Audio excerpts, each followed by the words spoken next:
Anyone who sails knows that provisioning, choosing what to bring, and organizing food on a boat is a true art. It's no coincidence that on large ships, the cook and the quartermaster play a very important role in the life of the entire crew.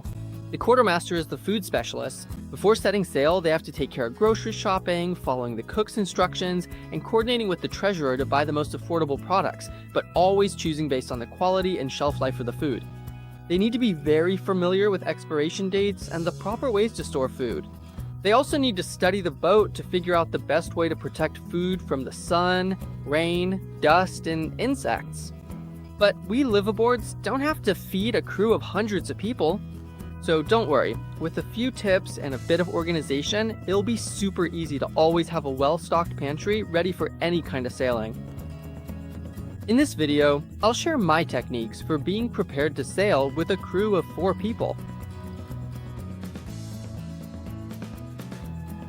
Let's start by saying that there should always be a supply of long-lasting products on board to cover a period of about 20 days. Canned goods, pasta, rice, flour, and all the basic ingredients for cooking on board should never be missing, but you need to take some precautions to make sure they don't spoil. Personally, I always keep a notebook on the boat with a list of things that should never be missing on board. This way, I check it regularly so I can easily add anything that should never be missing from my pantry. You'll find a complete list in the description, but basically, the products are as follows. Personally, I try to use plastic bottles as little as possible, but I always keep an emergency supply on the boat. Plastic bottles are unlikely to deteriorate, and the only advice I can give you is to store them in the bilge as close to the center of the boat as possible. Water is heavy, and this way you'll keep the weight in the best position for balancing your boat. This drink is a real remedy for those who get seasick. A couple of bottles are more than enough, and you should follow the same rule as with water. Let's not kid ourselves, almost all of us sailors are food lovers, so at the end of a trip, a good glass of wine or an ice-cold beer in the summer is a must. Prefer bag-and-box wine, but if you really can't do without glass bottles, make sure to store them somewhere they won't move around much. Otherwise, you'll risk broken glass on the boat, which is one of the most dangerous things, or even worse, your excellent Christmas wine getting shaken up. As for beer, cans are much better, they're easier to store. Coffee and tea. Store them in airtight containers and they'll last forever. Always keep a good supply on hand. They're lifesavers when you don't have much time to prepare a meal on board. The amount you need depends on how much you consume. You'll find my recommended amount in the list in the description. Unfortunately, in this case, go for airtight plastic packaging. These products are very susceptible to mold and those annoying little moths that appear in open packages.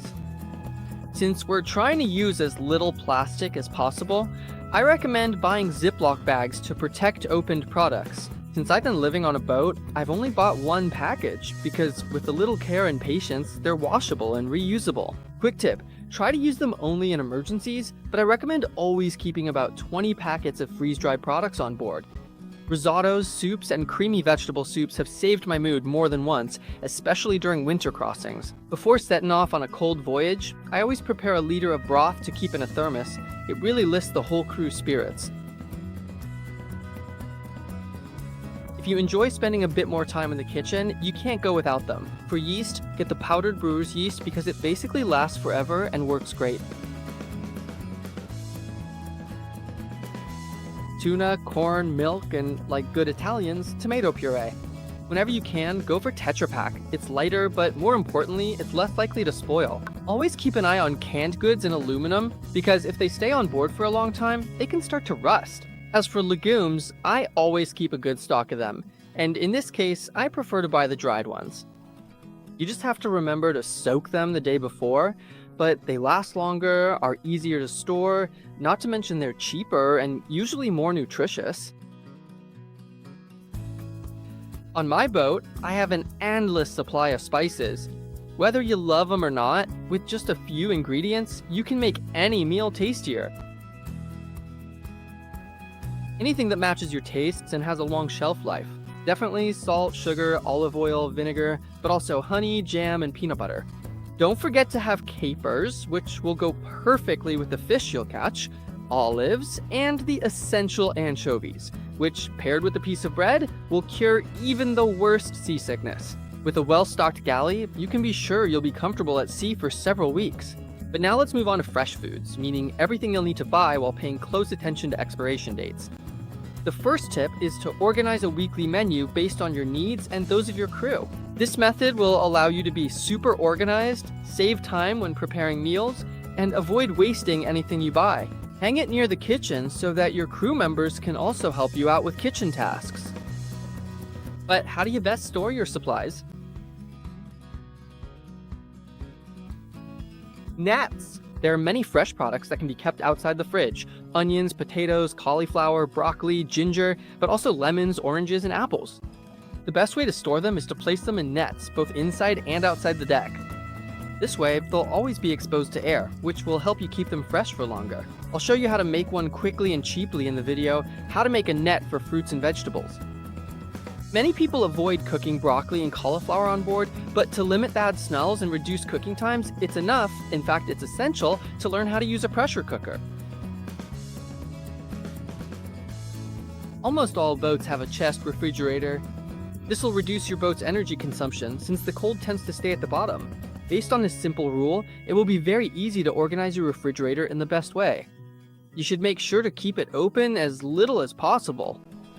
Personally, I always keep a good supply of cold water at the bottom, and here's a little inexpensive tip for you. Buy a thermos, or even more simply, a thermal cover for your water bottles. This way, you'll always have a supply of cold water on hand without needing to open the fridge all the time. At the bottom, and as close as possible to the cooling coil, I keep meat, chicken, and fish. To keep things organized, I bought some crates that rest on the fridge's step. This way, you won't have to take everything out of the fridge just to grab a bottle of water from the back. As for fruits and vegetables, I recommend washing them, drying them well, and storing them in the fridge in paper bags. This simple method will help you keep humidity to a minimum and, as a result, preserve fresh foods for longer. Even bread kept in the refrigerator can last 4 or 5 days. All you need to do is slice it before serving and heat it up in a covered pan. As we said at the beginning of the video, provisioning is truly an art, and it varies depending on the type and duration of the trip. In this short video, I shared how I manage my supplies. You can find my checklist in the video description, as we already mentioned. Download it and feel free to share it, but most of all, I'm looking forward to your tips in the comments below. Starting today, there will be some videos with simple and quick recipes to make on a boat. Fair winds and happy provisioning to everyone. As always, remember to subscribe to our channel and turn on notifications, and also follow us on our Facebook page. A greeting to all aspiring live aboards, and see you in the next episode with Hinelson Living on a Boat.